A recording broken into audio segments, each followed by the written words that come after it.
یہاں پر ہمارے ائمہ کا جو طریقہ کار تھا وہ یہی تھا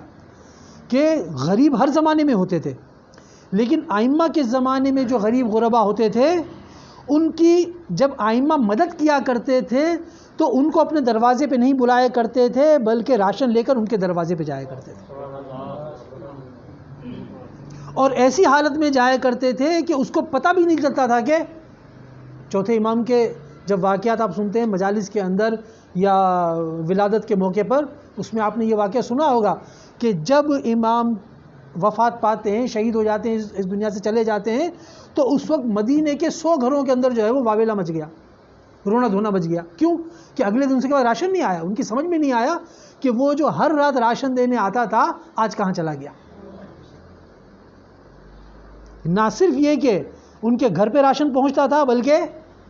اس انداز سے پہنچتا تھا کوئی پہچان بھی نہیں پاتا تھا۔ یہ ان کی عزت نفس کا خیال رکھنے والی بات ہے۔